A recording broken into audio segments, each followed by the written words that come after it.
So it's called the Muff Monologues. Ah, that's right. Muff. Aye. Why Muff? Well, it's kind of like, the Vagina monologues, only because we live so near the Muff, they decided to call them Muff Monologues. I thought that was quite smart, I don't like it. You don't like what? The name Muff. It's just another word for vagina. Oh, I don't like that word either. So, what do you call yours then? Down below. Down below? Mm-hmm. Who do you think? Are you serious? Who do you think you are? Yeah, what age do you think you are down below? Look, I know it can be called other things. I know it can be called fanny or pussy or box or jut. Jesus, I just don't like talking about it. I don't think there's any need for it. Look. Well, hang on a minute.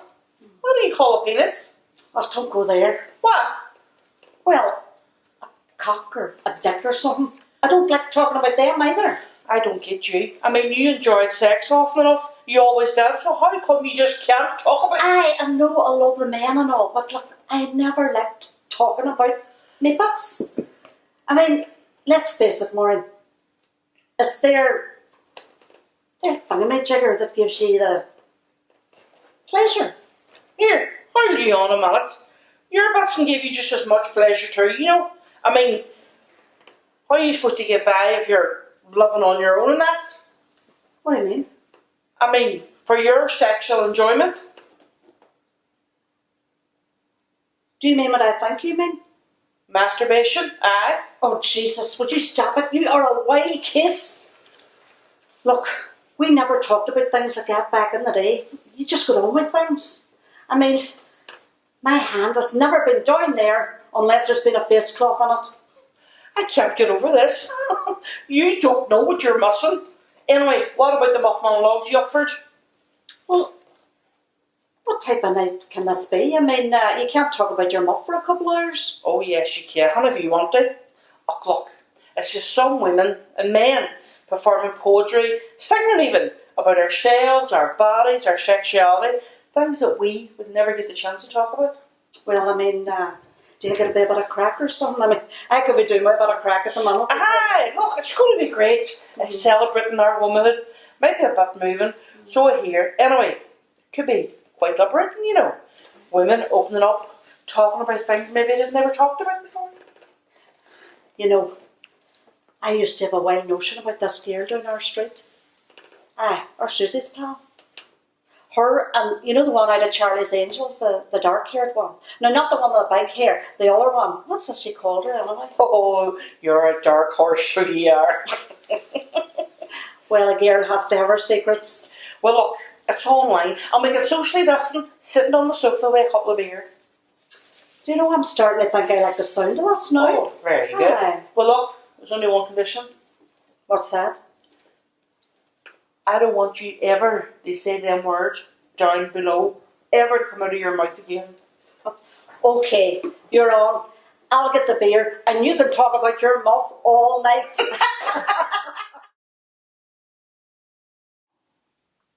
Hello and welcome to the Muff Monologues. We are very excited to be presenting this event as part of the Foyle Pride Festival.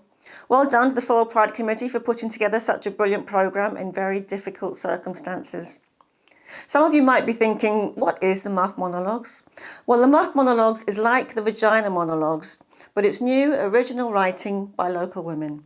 The monologues will be funny, quirky, moving and powerful. We also have Miranda Rosenberg with us, who's going to be singing some songs, so we're looking forward to that. So get a glass of wine, get a beer, have a nice cup of tea, sit down, relax and enjoy. Thank you. What's in a name? Well, some man once said a rose by any other name would smell as sweet. Who said that? Oh, I don't know, some struggling playwright.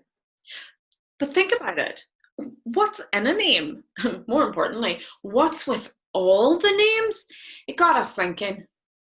And talking. And whining. See, what pisses us off is that there are all these weird names for our vaginas. And not all of them are remotely appealing to the imagination.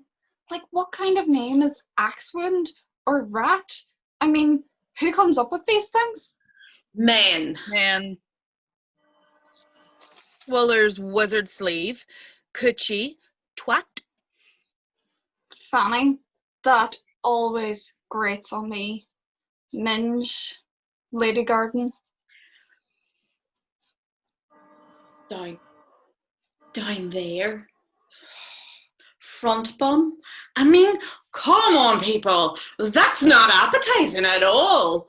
And the catch-all, Bets. Fuckhole. I mean, come on. It doesn't get much more misogynistic than that, does it? Flaps. How to make a girl paranoid? Punani, whose origin is supposed to be the word for beautiful or splendid flower. Oh, that's nice. Twat. Snatch. Clunge. Hotbox, Groiler, Gee, Muff. Batcave. Although that implies that it hasn't seen any action for a while. My personal favourite, Mary. And of course, the loyal favourite, Pussy. Hang on, she's been elevated recently. Oh yeah, that's right. Let's give her the respect she deserves. Wet, Ass. Pussy. Oh my goodness. The whole furore over two women in hip hop speaking about sexual desire and the offence to fragile ears. Heaven forfend, any woman should claim ownership of her own body and sexuality. Ladies, let's pour one out for the unfortunate Dr. Shapiro's vagina. I mean, to be in a relationship where it's believed that an aroused, wet vagina has a problem that needs medical attention? I don't know.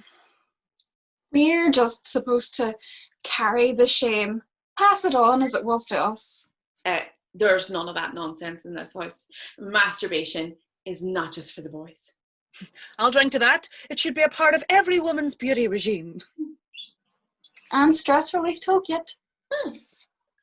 They've even named a blusher after it. For that fresh flush of, I've just come really hard look that you can carry around in your handbag. Well, although... Oh, it's definitely crack. That's another name for it. Yes, it is. But let's face it, girls, it's not always crack. All the blood. All the blood. That's right, folks. We folk with uteruses bleed. It's a horrible affliction that hits us every month, like it or not. Now, sometimes it's a relief, though. The best and worst feeling at the same time. You know, like, oh, yes, there's my period. And, oh, fuck, there's my period. But let's start with a bit of demystification. Let's dispense with all those horrid names that make you think we're a forgotten realm of some role-playing game.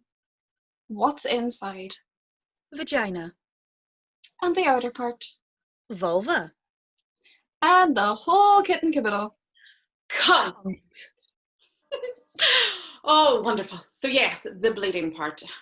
A person with a uterus, as a person with a uterus, we bleed a lot. According to statistics, on average, 3 to 5 days a month. 3 to 5 days? Oh, I'd love it if it were only that. It did say on average. Just remember, we're all different and that's okay. But yes, 3 to 5 days, 12 months a year, 35 years of our lives. And because of other people's squeamishness, we need to use sanitary products to mask the fact that our bodies are performing normally. Sanitary products that we get taxed on. sanitary products that cause a fiasco when they're advertised on television, not cloaked in some secret Mother Nature abstract nonsense.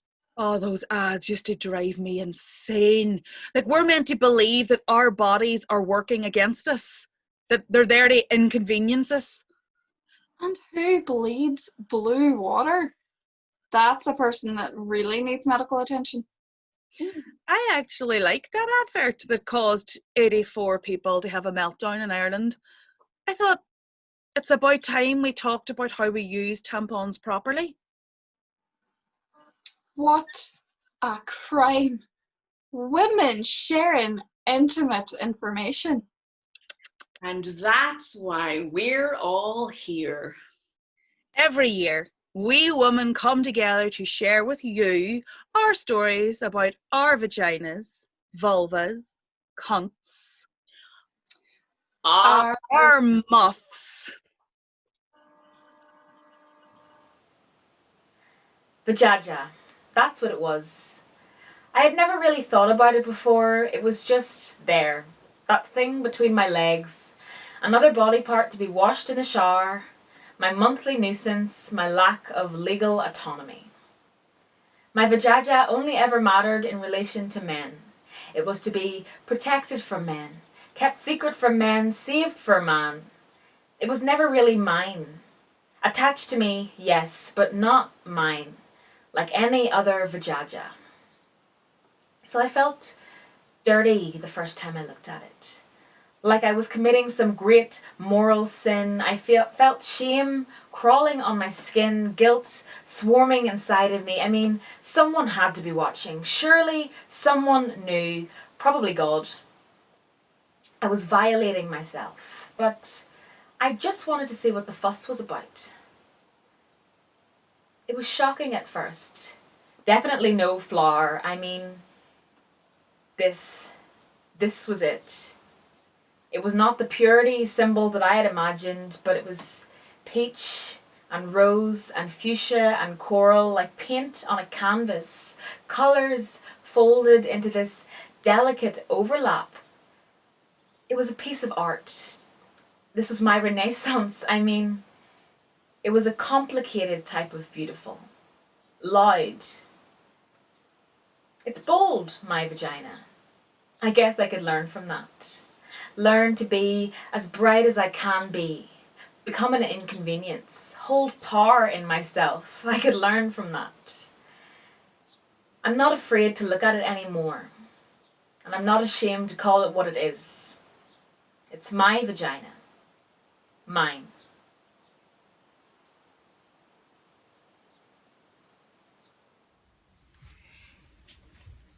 Hello. My name is Carmel McCafferty. To my acting friends, McCallion to the bank manager. I'm going to tell you a story that really happened. No frills, no nothing. It really happened. It happened a long time ago. I was 10, almost 11, and my friend Eileen and I decided we'd go to the swimming pool if we could raise the money. So we went round backyards and got lemonade bottles and took it off the shop and got whatever you got for lemonade bottles. And I think it was threepence, I'm not sure. And we raised the money for the two of us to go to the swimming pool that evening. Now there was this thing in the swimming pool called an open session, and if you got on there, it was great because you got longer than your usual time. And we waited and waited and waited, and we saw the open session coming, so we bounded on and got on the pool and jumped and dived about and did all the things we shouldn't been doing, pushing and screaming, and you know, we were 11, 10, going on 11.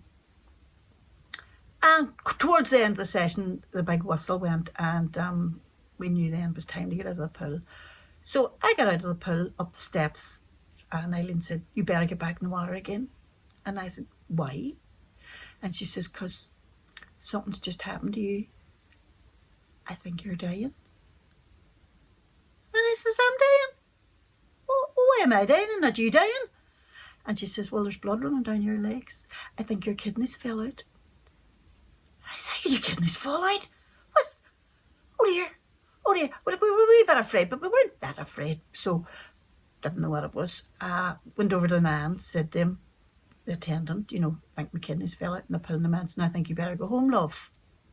So he says, I says, all right. And there was no pain or, just blood running down my legs. And when you're in the water, you know how blood flows. And got down the stairs and dried myself off and put on whatever it on me, and we went over to McDade's shop across the street because we had a penny left each, and we bought sweets and we headed home.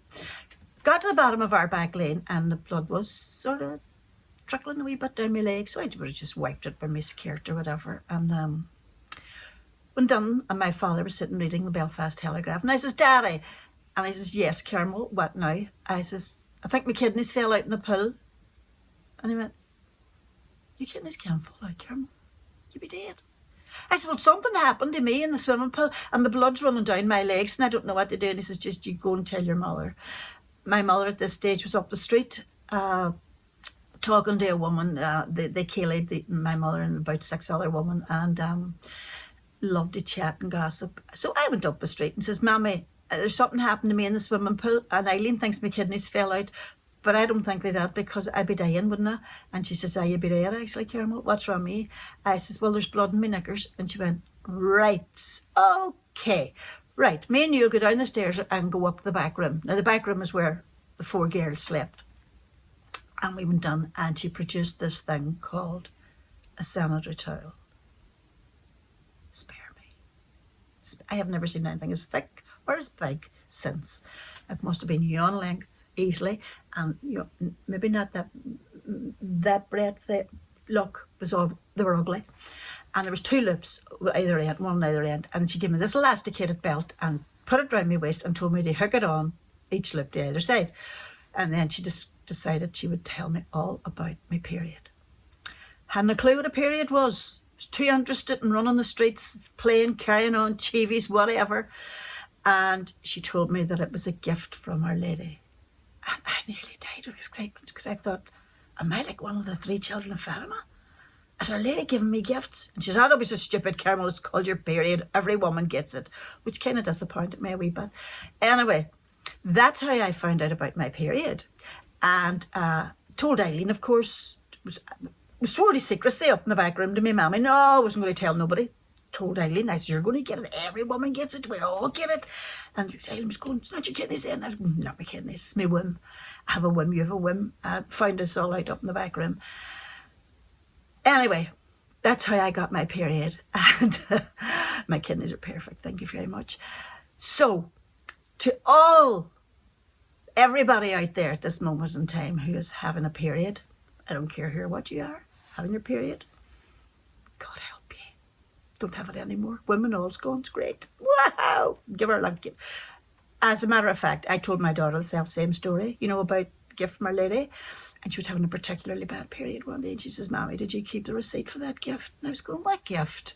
She says, from Our Lady, because I want to give it back. Which I thought was quite funny at the time. But anyway, to all my sisters out there, whatever you are, whoever you are, see you in the chemist. Ooh. Bye. I love children. Truly, they are some of my favourite people. So much so that a large part of my work in life has been dedicated to entertaining, educating and playing with them. But much like home ownership, the life I have chosen is not compatible with having one of my own, so I'm happy to rent them on a short-term basis. So when I was diagnosed with endometriosis at 31, I didn't have the heartbreak that so many people who are diagnosed and want babies have. For me, it was just extremely painful and uncomfortable, and it was getting worse every cycle. But at least the fact it was obstructing my womb's functioning wasn't an issue. 30 to 50% of women with endometriosis are infertile. Now, I always knew that periods were painful. It was the curse of Eve. I mean, personally, I was never told that it was the curse of Eve. My parents didn't go in for that kind of thinking, but generally in the culture, it was accepted that periods were painful and that they were to be borne in silence and without fuss. Premenstrual syndrome was the term for any perceived complaints or irrationality that women displayed in relation to their monthly visitation. I knew PMS was a bad thing to have. You could be accused of being angry or irritable or irrational or overreacting and be moody and a drama queen. To have the accusation of being on your period was something to be ashamed of. I mean, no one wanted to be confronted with that. I mean, it was disgusting to bring it up. It was repellent to normal people. It was abnormal to be a woman rather than the norm, the ordinary, the average, the male. Sorry, am I overreacting? Being hysterical, perhaps. The term hysterectomy, the removal of the female reproductive organs, originally comes from a diagnosis of hysteria, a genuine medical condition that the American Psychiatric Association only dropped from its list of diseases in 1952. The symptoms of which included anxiety and sexual desire, insomnia, fluid retention, heaviness in the abdomen, irritability, loss of appetite for food or sex, paradoxically, sexually forward behaviour, and a tendency to cause trouble for others. Basically, until 1952, you could have your womb removed because you were having a shitty period. So, I thought that being doubled up in pain, with tears running down your face, wincing, crying out in agony for a week, was just the price I paid for being a woman. And then those other pains throughout the rest of the month that gradually got worse during my 20s. Ooh. I was diagnosed with IBS and anxiety and depression. I always had packs of ibuprofen with me, no matter what. Waking up in the morning and immediately downing 2 was part of my regular morning routine. I just got used to being in pain. And then I was diagnosed with endometriosis. Now, the average time it takes for endo to be diagnosed is 7.5 years, and it only took me 5. Now, I'd never heard of it before I was diagnosed. And I had my first operation to remove it when I was 32, and my second when I was 38, which also removed a huge endometriosis cyst, which was the size of a grapefruit, from my right fallopian tube. Like, it was so big, I actually lost weight as a result. Now, see, what happens with endo is that every month, the hormones which control the menstrual cycle activate the womb's lining to produce a cushion. Now, this cushion is to stick the egg that travels from one of the fallopian tubes every 28 days. It's like to stick it firmly to the lining of the womb so it can wait safely and securely to be activated by a sperm. And when the egg is impregnated, the lining provides a cushion for the egg to divide and grow, housing the developing fetus in a safe and protected way. It's very, very important. And it's very, very sticky. And every month this lining grows, and usually it's flushed out of the womb when menstruation occurs, along with the unfertilized or unviable impregnated egg. And everything is flushed clean to wait for the next cycle. But what happens with endo is that sometimes bits of this lining inside the womb float out. They begin to escape. How? No one knows. Why? No one knows. How can it be stopped from doing that? No one knows. And each month, it's triggered by the hormones to grow again. And therefore, it spreads further. all around the uterus, the fallopian tubes, the intestines, kidneys, liver, bladder, everywhere. It's been found in the brain. And because it's outside of the womb, the hormone bath that's meant to flush it away doesn't work.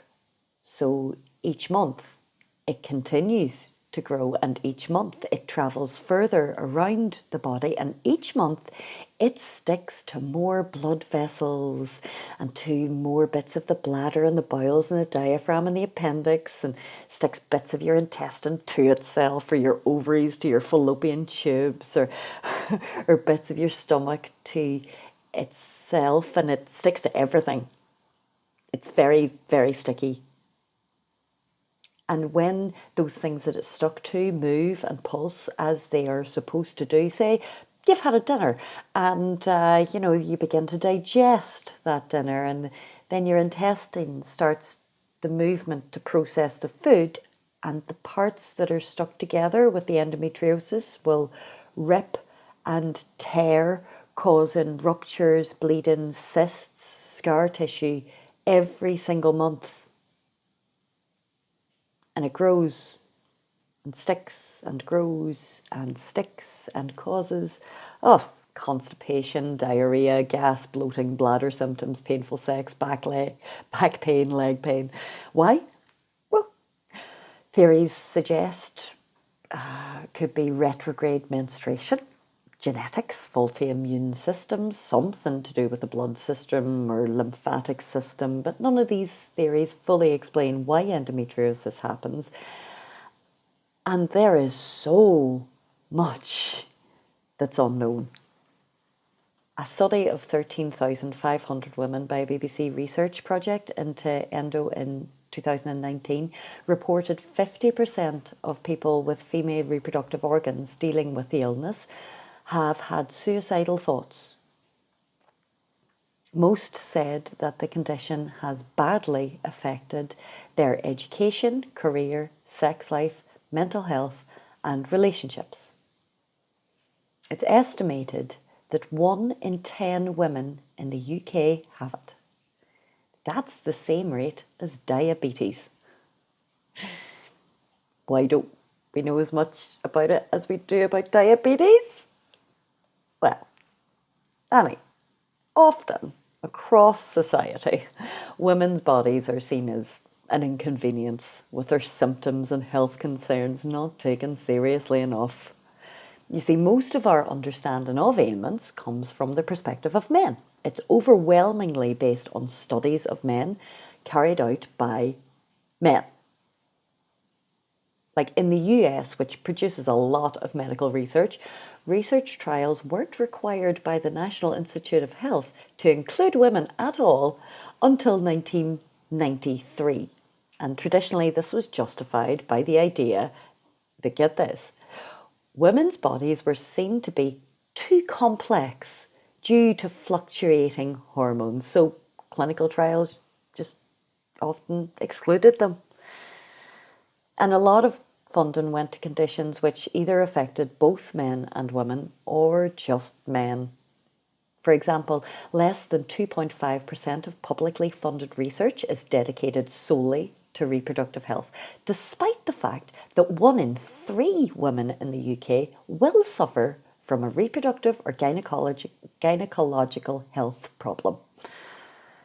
There's 5 times more research into erectile dysfunction, which affects 19% of men, than into premenstrual syndrome, which affects 90% of women. How can there have been no research done into it when the suspected rates of women who experience this is 1 in 10, both in the UK and worldwide? No one knows. Though it could be an idea to explore the fact that patriarchy is the dominant system of power in our culture, and women's pain and discomfort is of little interest to it. In fact, it might be in its interest to keep women distracted.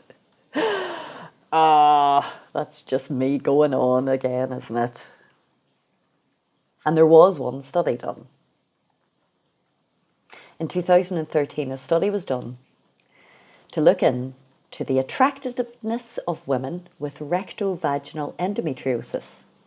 and with the objective to evaluate the physical attractiveness in women with and without endometriosis. Its results found that a total of 31 out of 100 women in the recto-vaginal endometriosis group were judged as attractive or very attractive, compared with just 8 out of 100 in the peritoneal and ovarian endometriosis group, and only 9 out of 100 in the group of subjects without endometriosis.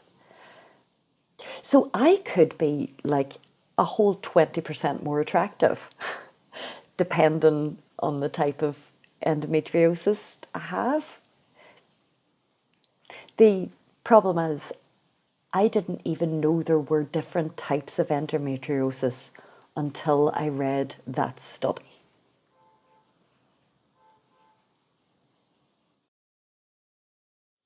My very first job was in a shirt factory office, and I loved it.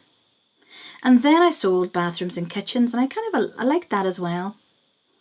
Then I had a couple of youngsters and stopped work for a couple of years. And when I went back into the workforce, I spent a year typing summonses for the RUC. And that's when something happened that it altered me for definite. There was a child murdered in England in a caravan park, and she was around 8 years old. She was called Nicole, and it was 6 o'clock, the tea time news, and the images of her little body in a ditch covered in a sheet, taken from far away, disturbed me in ways that I don't understand, beyond it being horrifying anyway. She had been strangled and sexually assaulted.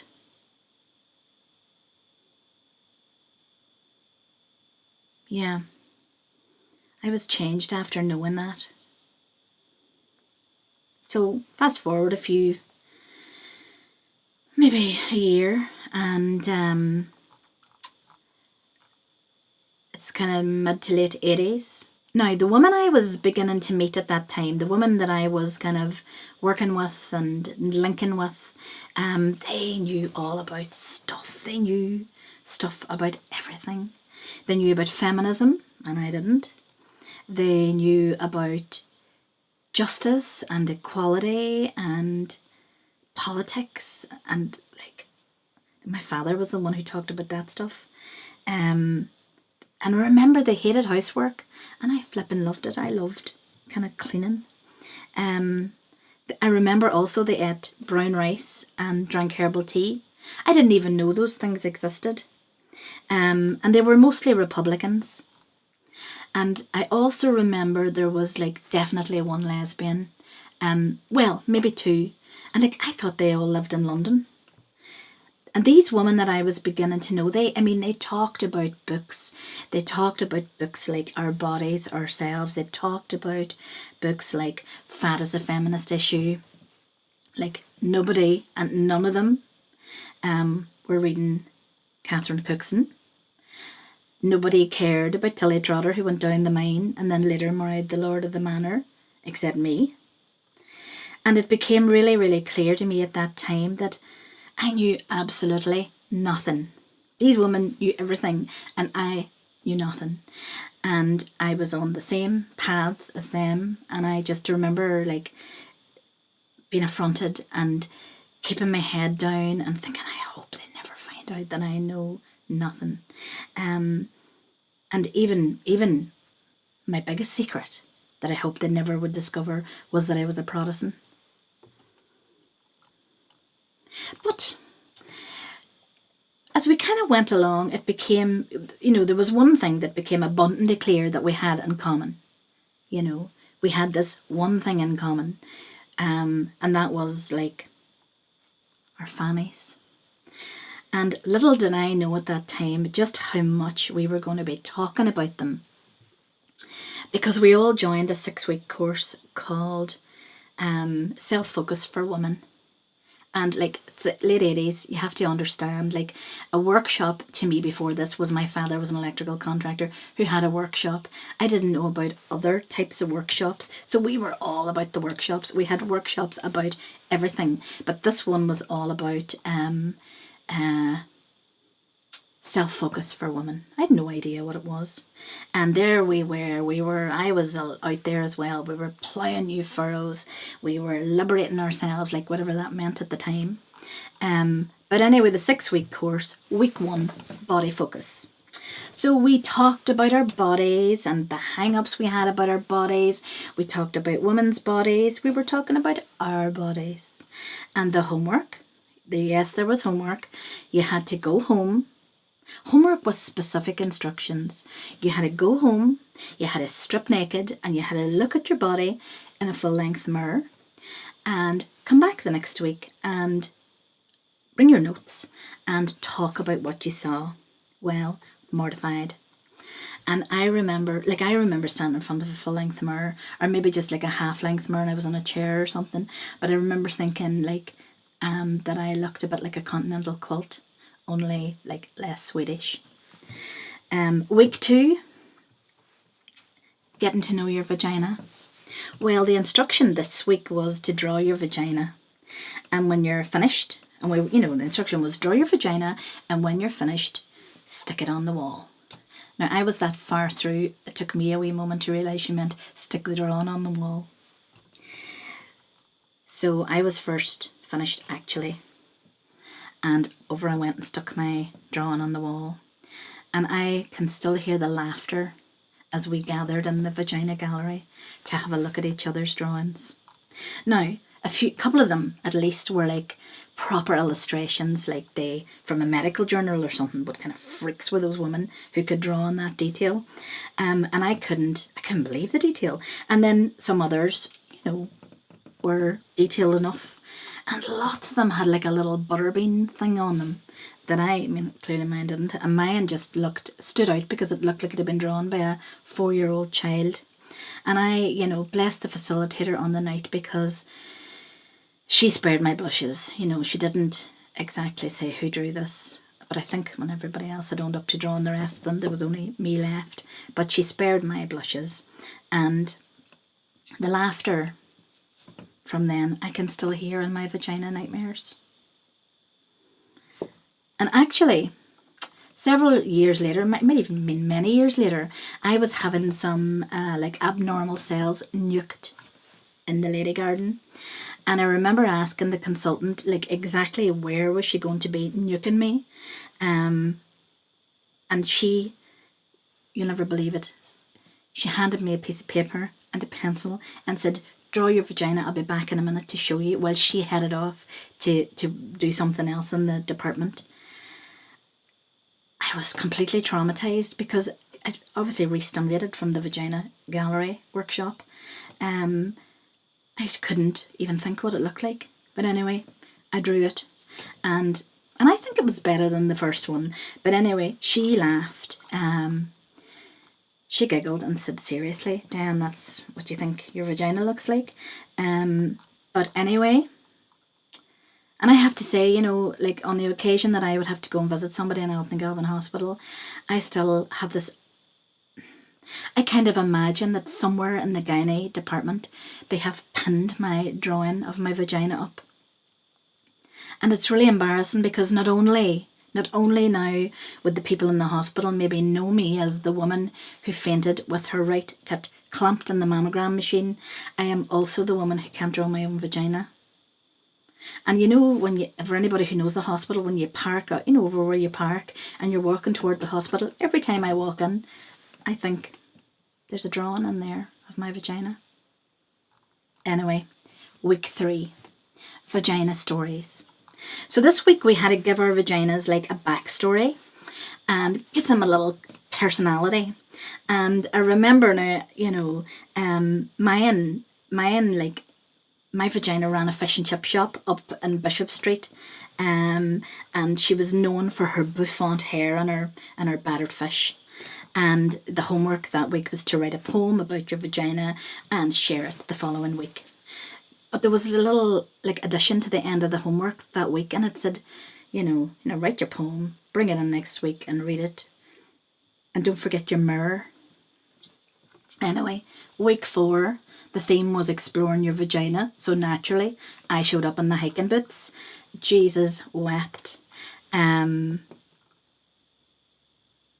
After we read the poems, we were instructed to take off our pants and straddle our mirrors. I kid you not. That was said in a room that I was in with a group of other women in a circle. Take off your pants and straddle your mirror. Now, 2 things I remember about that. One was that one woman didn't wear pants. What the fuck was all that about? And 2, straddle your mirror. I wasn't sure, straddle your mirror like you're writing it or what. But anyway, I had the wit to wait till somebody else went first, and then I just kind of fell into line after that. Week 5. I'm kind of getting re-stimulated telling you about this, but week 5 was the ultimate self-loving. That was the theme. Learning how to masturbate properly. Yep. It was defined and discussed at length, firstly in pairs and then back in the whole group. And I wasn't the only one uncomfortable now that night. There was another woman I remember kind of been a bit reluctant. But see, by the stage, I was wheeling out like an alter ego that before I even knew what an alter ego was. And she was much more cool with all the kind of dirty chat than I could ever be.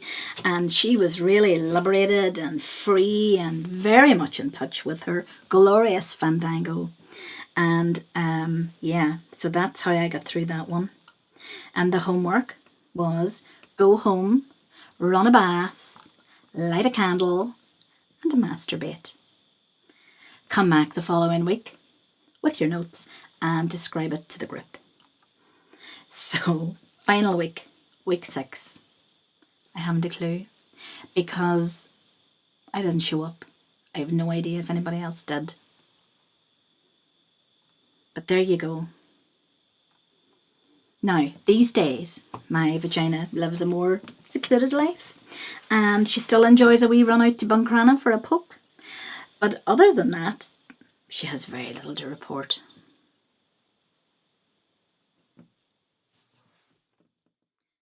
Ireland is a woman. She opened up and displayed her power, declared it on stone and in wood, when her fertile body swelled, forming hills and mountains. The men held her down. They refused to let her stand. They wanted her pliant on her back. As they pushed her legs apart, she screamed in anger, and her children gushed forth, leaving her warm salt sea for the cold, briny ocean. Some washed up on foreign shores, others drifted to the seafloor, never to take a breath, never to be held in Ireland's loving arms. I'm just tired. I'm tired of explaining just who I am. Tired of saying, yes, I'm all woman, because can't you see, that's who I am. Tired of saying I'm not the paedophile, the sexual predator that the TERFs, gender critical feminists would have you believe. When I go to the toilet like everybody else, I go for a pee. Tired of being told that the LGB should have no part of the tea, that Sylvia and Marsha P were just drag queens after all, when most trans women know there was so much more. Tired of being told I'm just an has-been gay who couldn't make the grade on the day. Tired of being told not to sing and dance in the street. Tired of being told to just fade away. Tired of not being given shelter in a woman's space after being beaten and raped by a bastard who got away with it scot-free because they had the gall to tell him I was not tea. Tired of being black and trans, beaten to death by a gang of policemen who proudly say they're upholding the law. Just another weekly statistic on the same old killing floor. Tired of being sold by a two-timing pimp as a special treat to a closeted creep who wants a blowjob in his car, scared in case his macho friends find out, punches me in the face and calls me some kind of fucking freak whore. As a Wayne his manly streetcar racer he roars. Tired of being told that the XX and the XY are the only norm and nothing else could ever be. Tired of being forced to be something that I could never attain by the demigods of the patriarchy. Tired of being laughed at and bullied at school. Tired of being told, you're a boy, you shouldn't be in the girls' line. You're a girl, you're not allowed in the boys' line, you're just a fool. Tired of being told, behave yourself, don't break the rules, and everything will be fine. Tired of being told, well, you will grow out of it, it's just a fad. Tired of being told, you can't do that, it's bad. Tired of being at work, having had to use the disabled toilet yet again. And if I do anything else, then I'll get a weirdo. If you do that anymore, you'll be down the road. That's what I know for a certainty, I'll be told. Tired of being called an abomination by people who say they follow God's way. Tired of being told I'm under the devil's sway. Told to revert and repent, use conversion therapy. Be welcomed, brought back into the fold. But I looked at religion with its fake piety, its pride and its gold, and think of all the millions it has murdered with its lust for power and its greed. And if I'm to be damned, I'll be damned for just being me. Tired of watching my brothers and sisters take that final step, the lethal tablet, the leap from a bridge, just a slash of the wrist to end all of the pain. So yes, I am tired. So very tired. I'm just so tired of forever walking in the rain.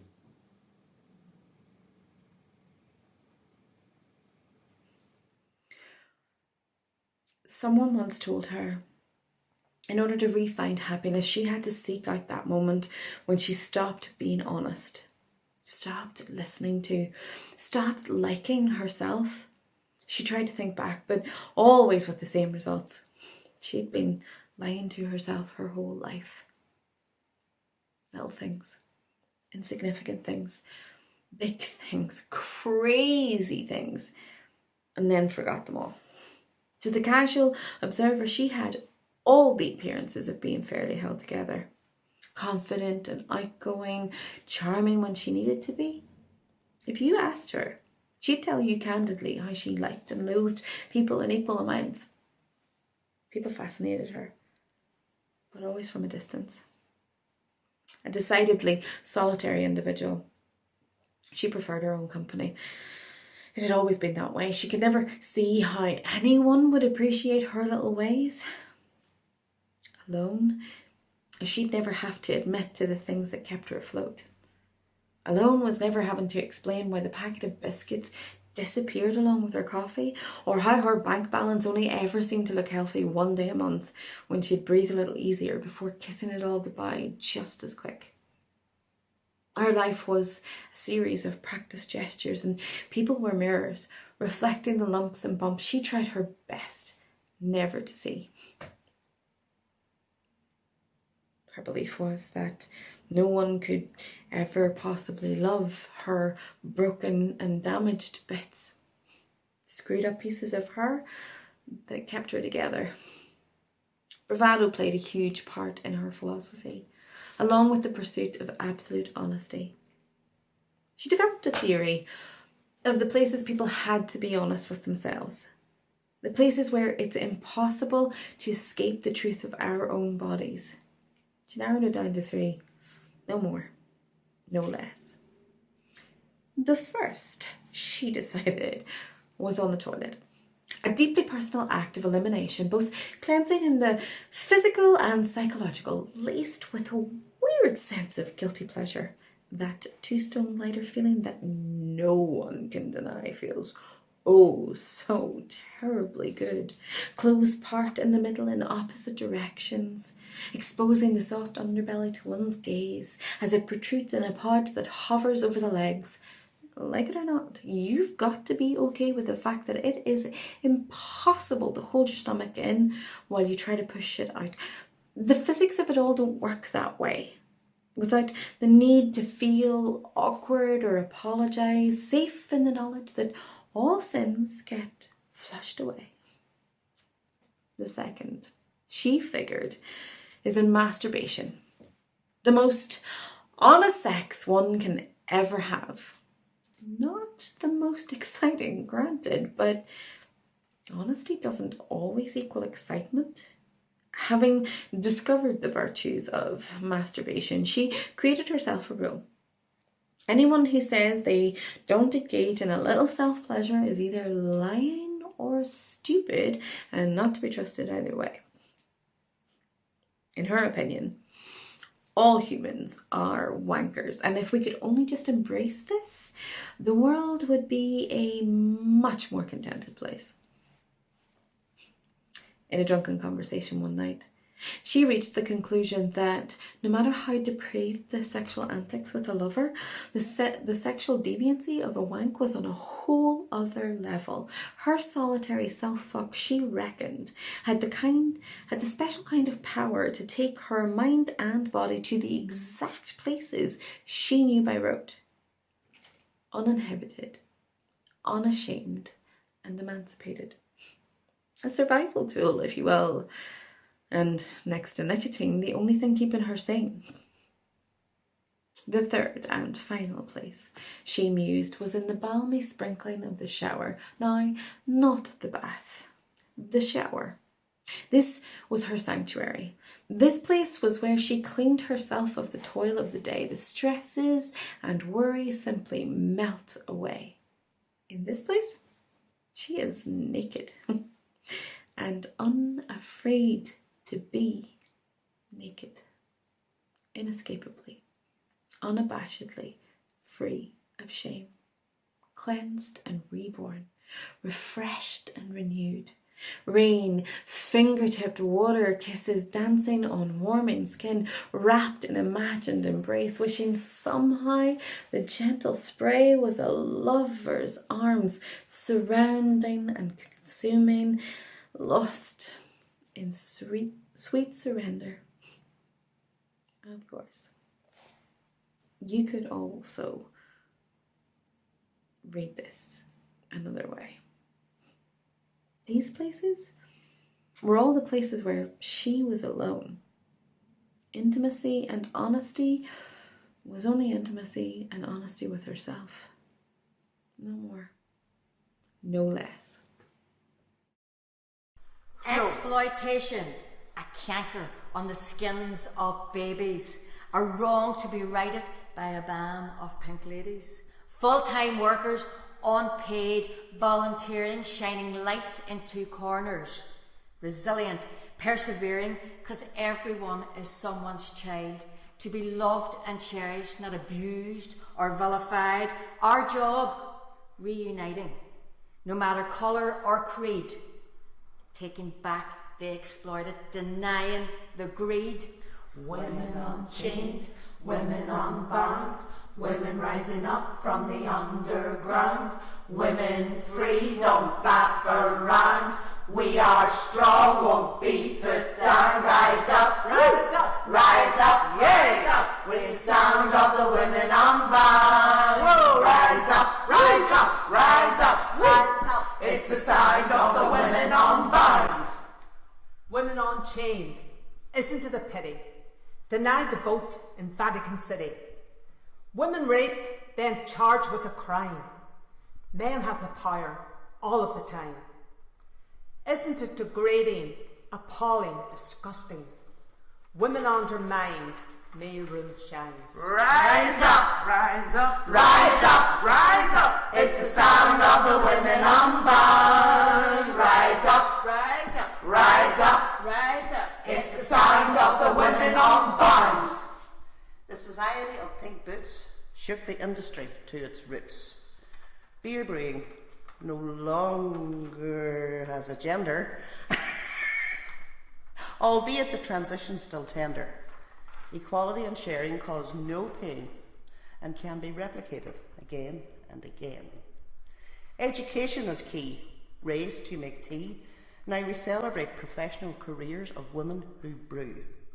Quality drink for the masses, whose perfectly brewed ale, no longer the sole remit of the male, is kicking ass at the point of sale. Rise up, rise up. It's the sound of the women unbound. Rise up, rise up, rise up, rise up. It's the sound of the women unbound. Pink sorry revolution that is the Galabi gang fighting for women's rights on the barrier lines. India's women claim conviction as victims of rape that no violator should expect to escape. Show me his balls, I will personally castrate. Rise up, rise up, rise up, rise up. It's the sound of the women unbound. Rise up, rise up, rise up, rise up. It's the sound of the women unbound. Everybody, we raised up issues, stamped our feet, stamped the letters, walked the streets, carried out placards, pledged petitions, fought injustice. We accept our mission. We are women unchained, women unbound, women rising up from the underground, women free, don't flap around. We are strong, won't be put down. Rise up, rise up, rise up, yeah. It's the sound of the women unbound, yeah. Rise up, woo, rise up.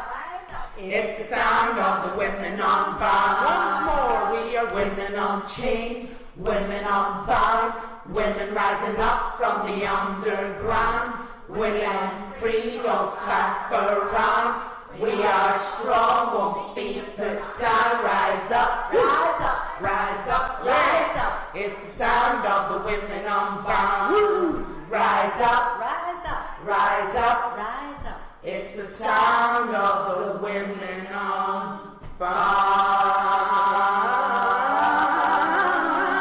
Woo, yeah.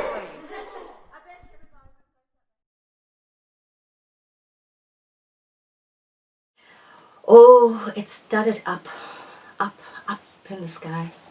It was like a bird. It had took off. And in no time, I was up there flying to my new destination. But I can't forget till this day the fear that gripped me inside that bird. It was like a gazelle when it's running and running and running for its life, being chased by lions. That's how I felt. I didn't know where I was going. I mean, I knew it was a place called Belfast, but I didn't really know Belfast. Oh boy, Belfast. Belfast is different. Different than South Africa in so many ways. But here I was, 20 years ago in Belfast, being the only black woman where everybody was looking at you and asking you, what about your love? Oh, it was cold. How can I forget the cold? I felt it in my bones. It was just soaking me. The rain. But as I walked up and down Belfast, I kept seeing Nelson Mandela's face on the peace wall. There it was, majestic, revenant. I kind of sat down and thought about Mandela. I thought about the prison that he was in. His prison had 4 walls and it had a tiny window where he could look out. I knew why I kept thinking about Mandela, it's because I also was in a prison. I was in a prison, but my prison didn't have any doors or windows. It was just a prison, mental torture, day in and day out. I had no family to talk to. I had no friends to tell how I was really feeling. But then I didn't have to focus on myself because I had a baby. I was having a baby.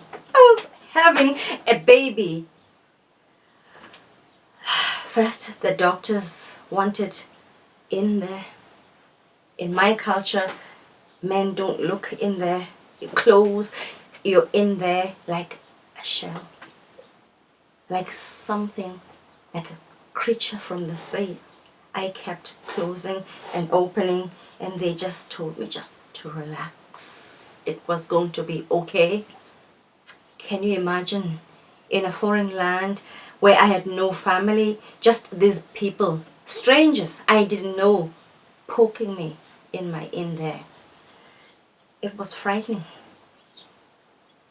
First, it was something that looked like a hook.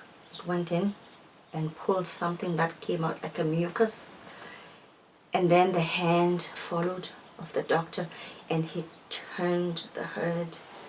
And the nurse kept coming in and telling me that it was 2 centimeters, 5 centimeters, 8 centimeters. And then she got excited. She says, "Oh, I have never delivered a black baby before.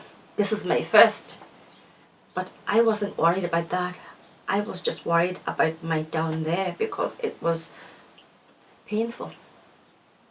Then the moment came, everyone was looking down there as if they were looking at an animal coming out of the sea. It arrived. The baby had just arrived. I must have been unconscious because I don't remember it coming from me, especially from my down there. It was huge and it had hair. That's all I heard, it had hair.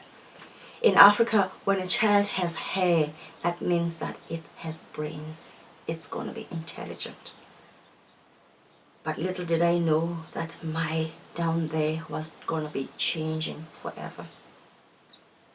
The pain, the tearing, the stitches, the color, the smell. I didn't know that I needed my mom here. But my mom wasn't here. I was a mom. So I had to just chin up and wash it, as you do. If somebody had told me that this journey was like the journey of the Magi, when they were carrying the 3 gifts and looking for the king, they didn't know where the king was. They only had the trust that the star was going to bring them. It wasn't a pleasant journey for the Magi, and neither was it for me. Because for the next 17 years, I had to have the conversations with my down there. Oh, I've had conversations, okay. I told it secrets. I trusted it. I looked at it in the mirror and talked to it, and I said, "You have to be with me throughout this journey in this foreign land." So I can say that my down there, it's a woman. It's a black, angry woman. And I am telling you now, you cannot mess about with it. It will not be messed about with. I have come all the way from Africa to Northern Ireland, and I am here. And my down there is here to stay. And don't ever ask me or it when it's going home again. It is home. It has arrived.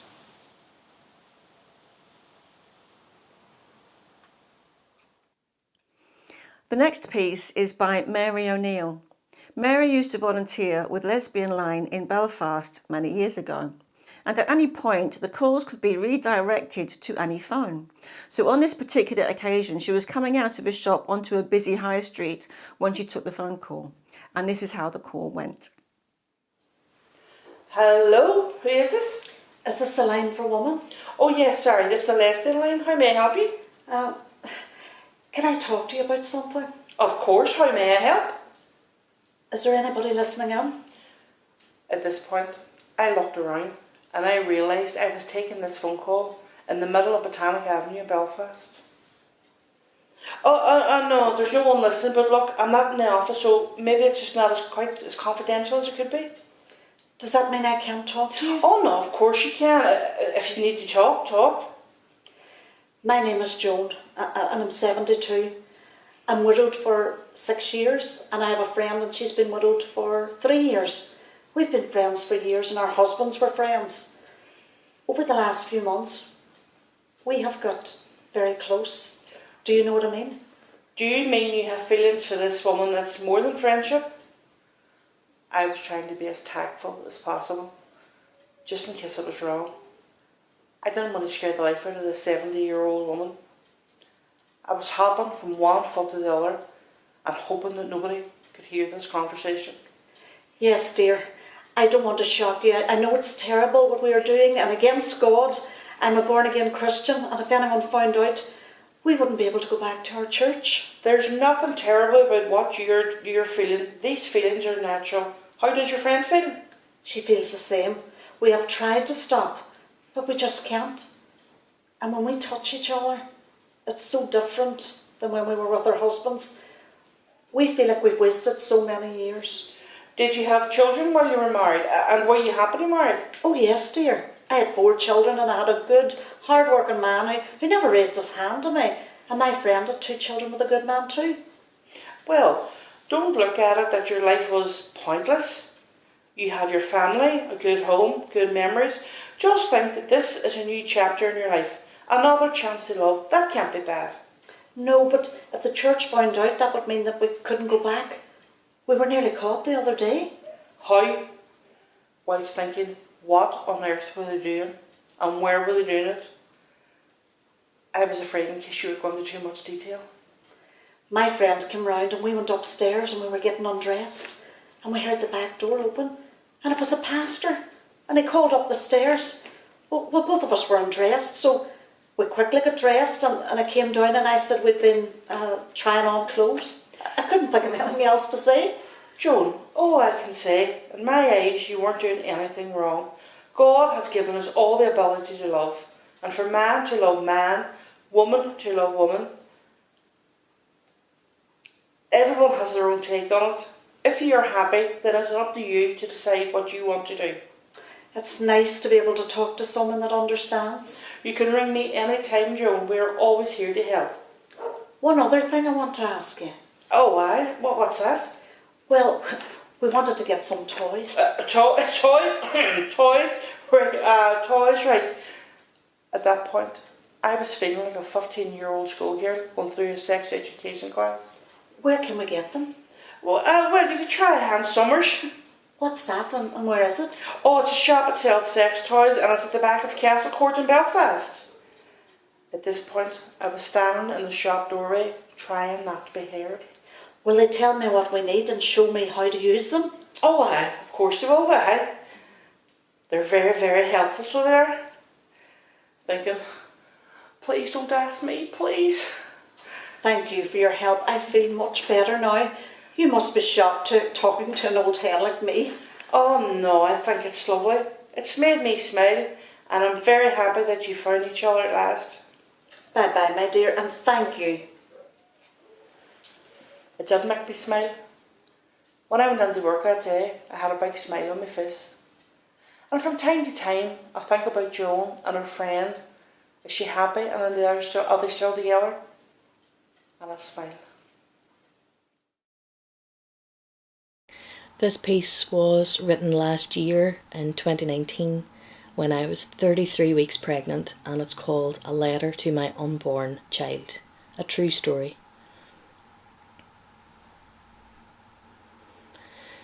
I have to be honest.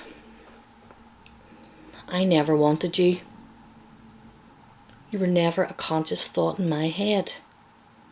But let me explain. I didn't want to be a mother. I did not want to be tied down. I wanted to be able to take off and go to the beach whenever I felt like it, untethered. And anyway, I was too angry to be a mother. I'd be terrible at it. No way could I do what my own mum did. She was amazing. She was totally devoted to the role, there for us all the time. She put up with everything we threw at her. I couldn't do what she did. She gave up everything. Her job, her friends. And I'm selfish too, you see. I want to be able to get in the car and go, leave, whenever I feel like it. I couldn't live a life of asking for permission like she had to. Can I use the car? Can I use the phone? Can I have the PIN code for the TV, please? Well, can you put the PIN code into the TV so I can watch it, please?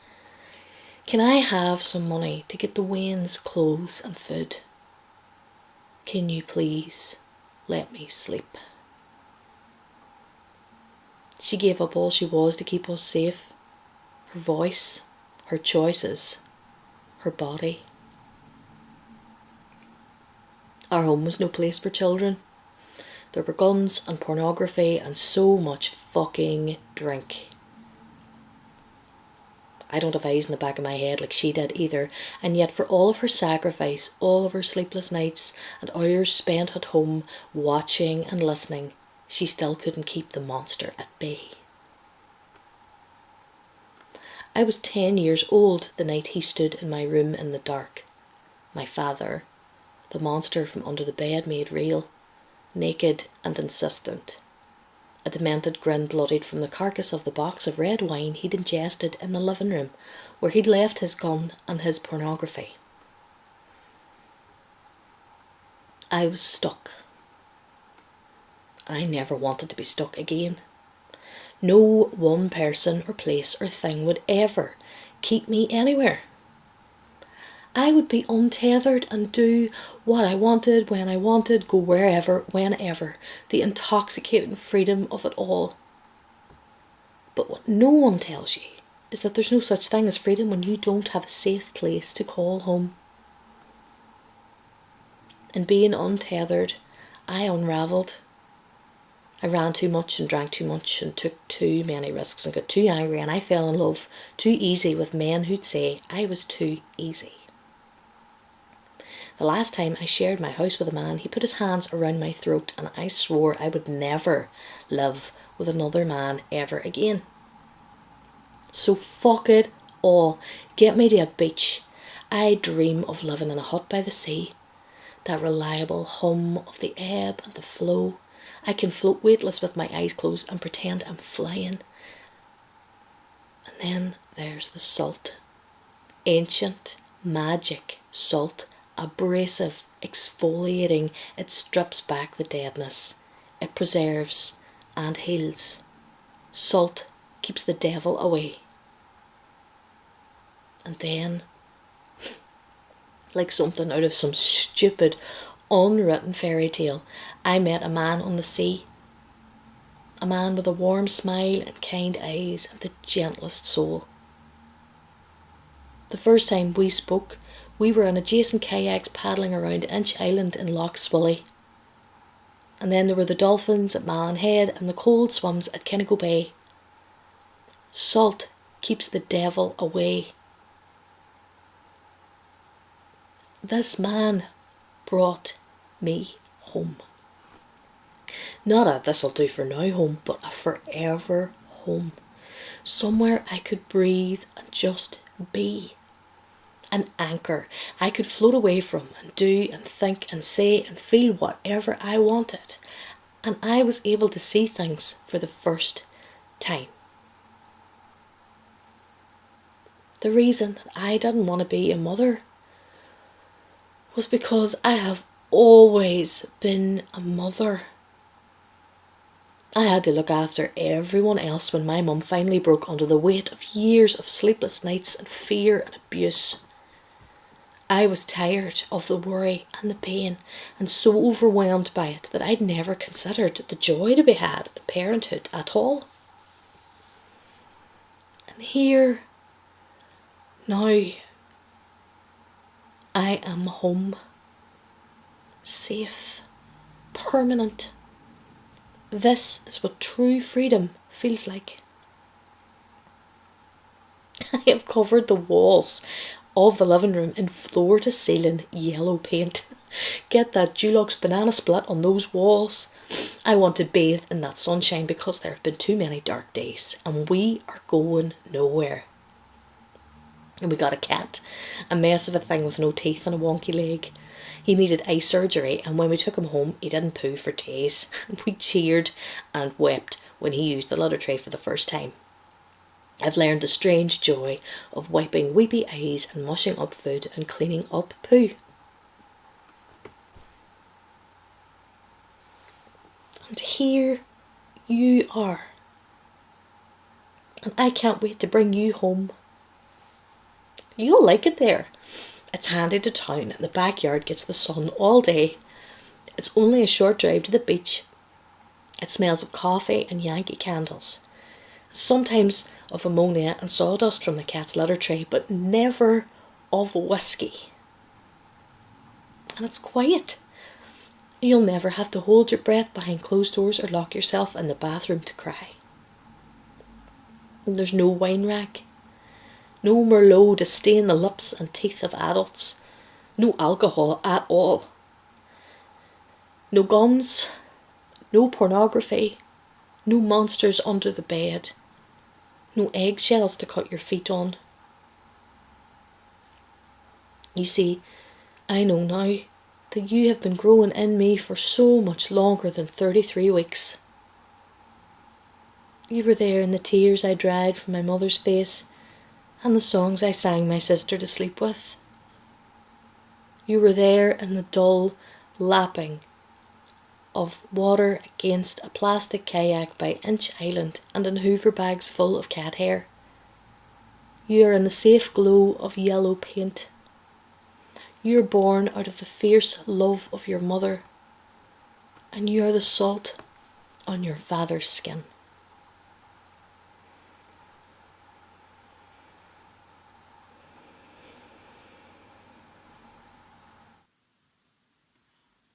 I celebrated my 45th birthday this year, you know.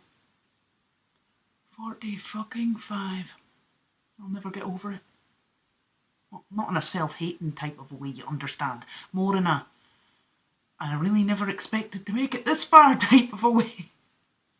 Mainly because I was an early days raver from like the early to the mid-90s. I pretty much missed absolutely everything between then and 2015. Anyway, eventually I gave up the raving and I took up the lingerie. Random, I know, but bear with me. So I had a few extra pound kicking around now that I wasn't paying the party trades mortgage, you know. One day I was in town and I saw this swanky, and I mean fancy, new lingerie shop that opened up on North Street, and it had the most jaw-dropping bikini set in the window, you know. And I loved it. Now I did all that. Oh God, that's gorgeous, but I couldn't be caught dead in a bikini, not at my age. Bullshit. And I didn't buy it, you know. But it haunted me. It haunted my daydreams like the kitten that you don't pick at the animal shelter, you know, that way. Anyway, I tells my friend Jazz about it now. Jazz is gas. Absolutely love her to bitch. She is a rebel in every way. I mean, this woman, she would put Miriam Margolyes used to shame with how much she just does not give a fuck what anybody thinks of her, you know. And she says to me, well, go and get it. I says, no, God, I couldn't be caught dead in an absolutely beautiful bikini that I reckon would make me look like a Nubian goddess. Anyway, where am I going to wear it? Fucking fawn. And she says, way with words, you know, this woman. She says to me, well, what about getting caught living in it. And well, that was that. The next day, I went down and I got the bikini set, 97 quid. Jazz nearly hit the deck when she heard the price, but anyway, there you go. Got it, and it turns out that it was just absolutely wild looking on me. Don't ask. Anyway, still, that wee shop became just my favourite place in the world. I would visit there a good couple of times a month. I mean, I could hardly ever afford anything out of it, but see, when I could, God, when I could, I would just bring me spoils home and I would just spend ages standing there and looking at myself in the mirror, you know, feeling amazing. Absolutely amazing for the first time in my life. And it was really nothing to do with how I might look to anybody else. It was nothing like that. It was really like I realised, like I felt that it was palpably true, that I really am a divine being, having a physical experience, you know what I mean? Now I know that comes across a wee bit acid guru in the psytrance tent sort of a way, but that's really how it was.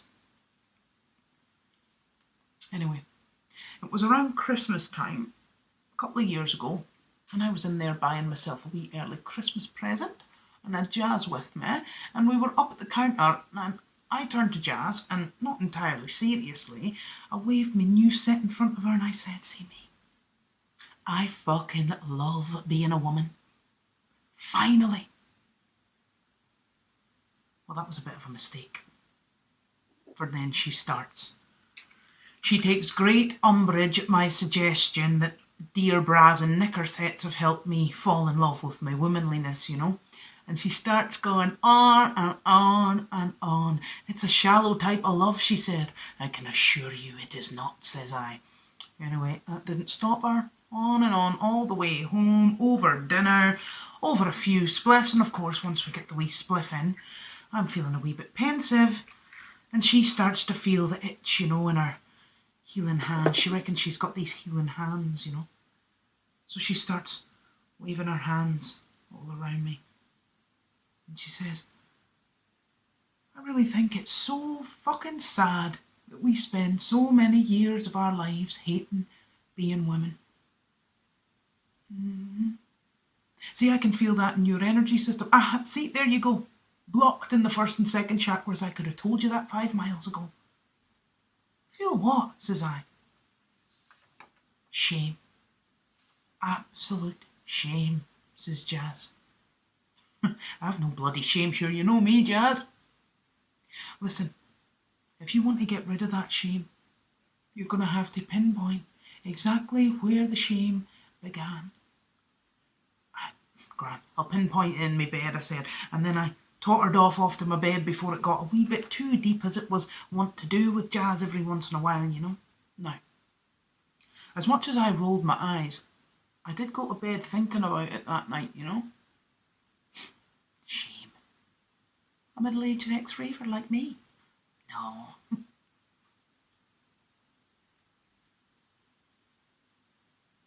But maybe I did feel shame. Deep down, subconscious, like. I mean, there was that whole palaver about starting my period when I was 11 years of age and hiding stained knickers all over the house and not being sure how I was going to break the news to me mum and dad that I was dying of an internal hemorrhage. No, not at all. And then there was that whole time when swimming lessons started in P6 and I had pubic hair and hair under my arms, and I didn't realise there was anything at all weird about this until we were in the pool and the teacher clocks my armpits and she just couldn't hide her disgust. I mean, it couldn't be. Oh, sure, I'm well over that. Anyway, I'm halfway between sleep and waking when all of a sudden it, bam, hits me like a wrecking ball and I'm sitting bolt upright in my bed and Nellie. Oh, Nellie! Old Nellie Simpson was an old doll that lived at the bottom of my street when I was wee. When I say old doll, she was probably only in her 50s. She was a rocket. I mean, she had her back garden all done up with these hedges, and as weans we used to love running in and out of there because the place honestly looked like the secret garden, you know. There was no better place to play hide and seek. I loved it, but she didn't love it. Oh no. In fact, me and Nellie were arch enemies from I was no age because I was that cheeky. And every time she would catch us in there and she would run out, I would turn back and I would shout at her, Nellie the elephant, pack your trunk and go with the circus. It was well bad. I couldn't have been more than about 4 or 6 years of age. I mean, I was certainly so young that I hadn't got a clue about bodies and how a girl's body might differ from a boy's body or anything like that, because that's how she got her revenge on me. Oh yeah. Bear with me. Now back then I had a wee pal called David. David was the same age as me. And his mammy had had a baby. And the baby was a boy. And one day we were round in her house and she was changing the baba's nappy. And in absolute dismay, I says, "What's that?" David's mammy laughed and she says, "That's his willy." but where's his tushy? Tushy. Now I've no idea who came up with that particular colourful noun, but that was, well, widely used in my family. Now David's mammy laughed and laughed and laughed, and she said, "He's a boy, he doesn't have a tushy." And then she told my mammy, and they both laughed and laughed and laughed, and me and David, we went outside to play in absolute disgust.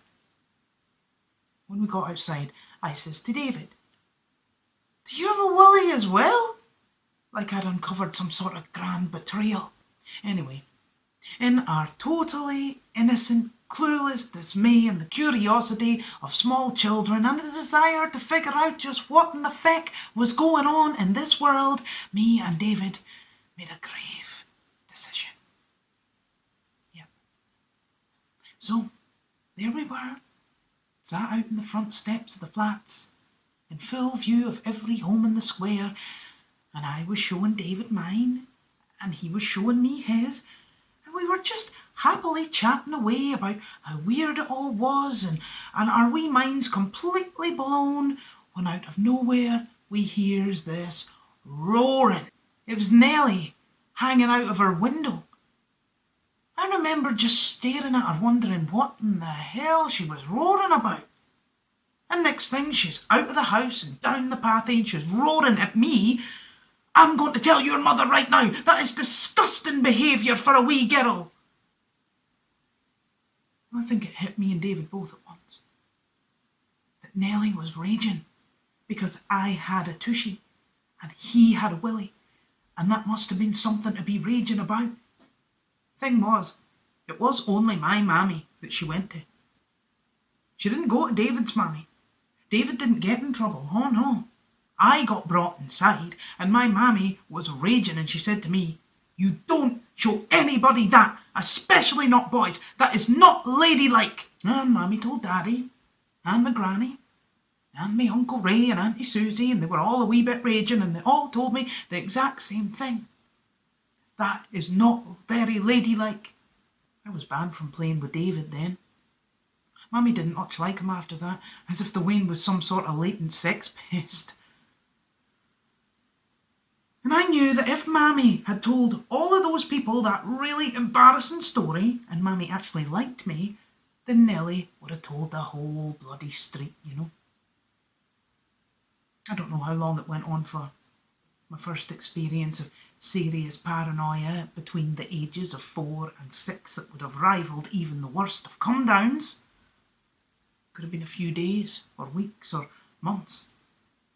But I remember feeling like every adult in the place knew, and every time they looked sideways at me, I imagined they were thinking, "There's your not very ladylike one, with the not very ladylike thing."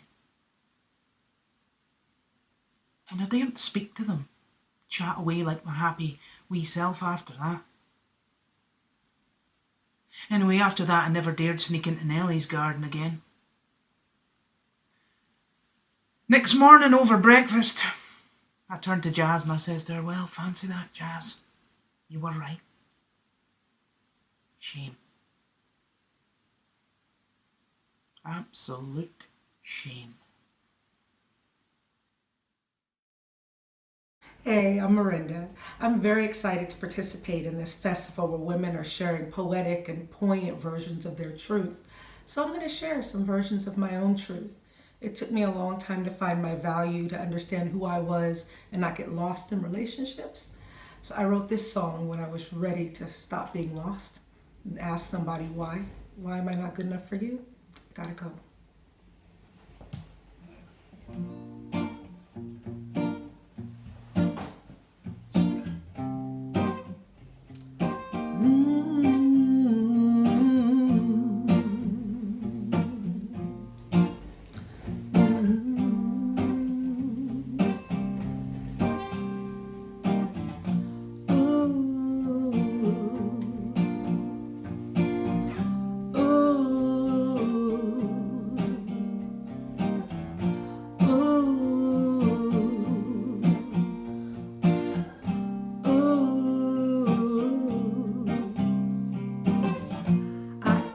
For your thoughts, but you wouldn't share.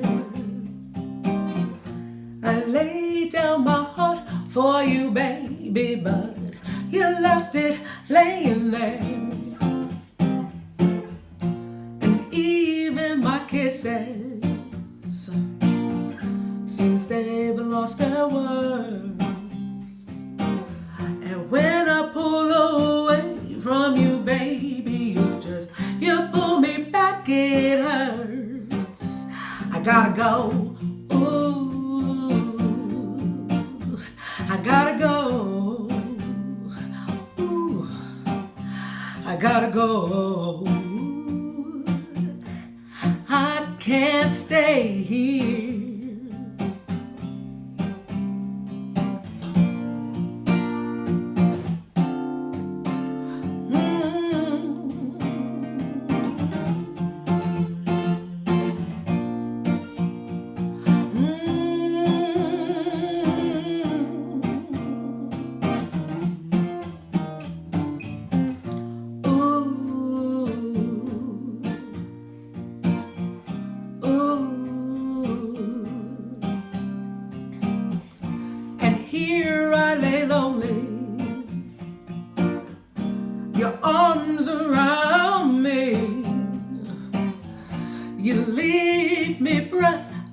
Baby, but I've gotta leave.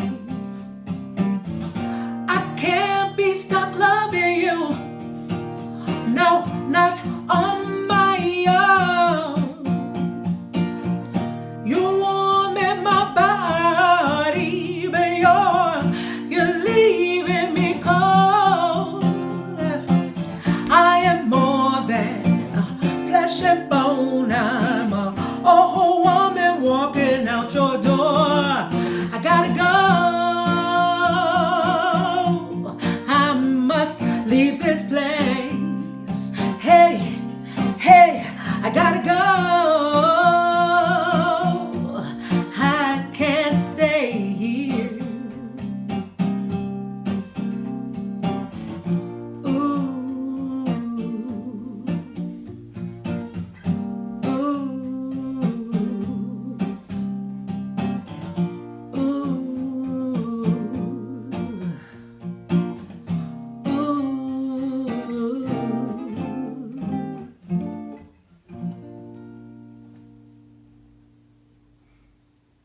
Took me a long time to learn my worth, and then when I finally got around to it, I started teaching other people how to learn their worth, to understand who they are and what their value is.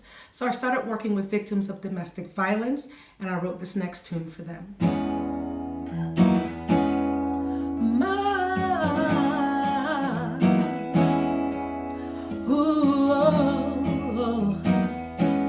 Na na na na na na. Hey, come on.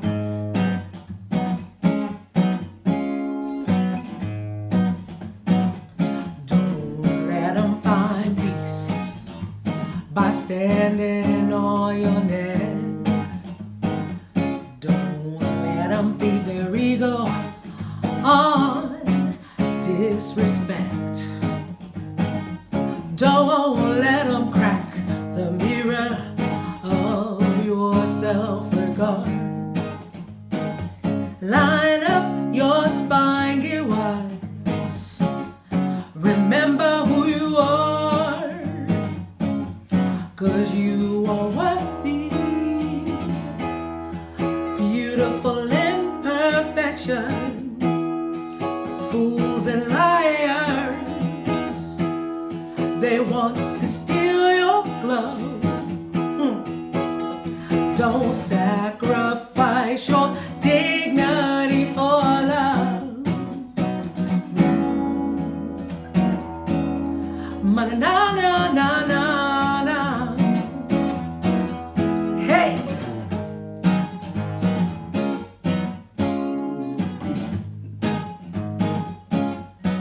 Go ahead and live however the hell you want. Got a right to fly or fail, or not, or not, or not. You are free to be clever or wicked or bold. Never ever change a damn thing, oh no. You are in control, 'cause they're not worthy of your water or salt, your air or heartbeats, baby. Hey, remember who you are, who you are, who you are. Don't sacrifice your dignity for love. I know that I'm worthy, I'm worthy, worthy. Don't sacrifice your dignity. You're worthy, worthy. Tell liars you can't tarnish gold. Worthy, worthy.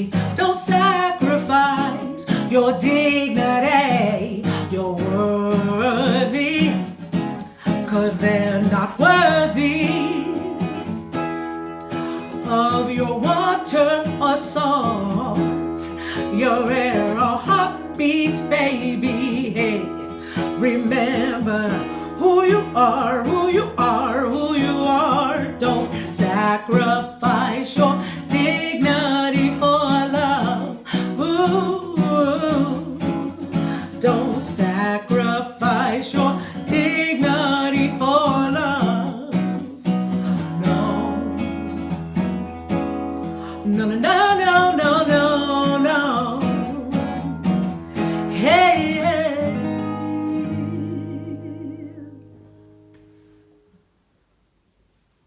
Thank you, Miranda Rosenberg, for those beautiful songs. Thank you to all the women who presented their monologues as part of this event. And thank you for watching. I hope you really enjoy the rest of Pride Week. Take care and stay safe.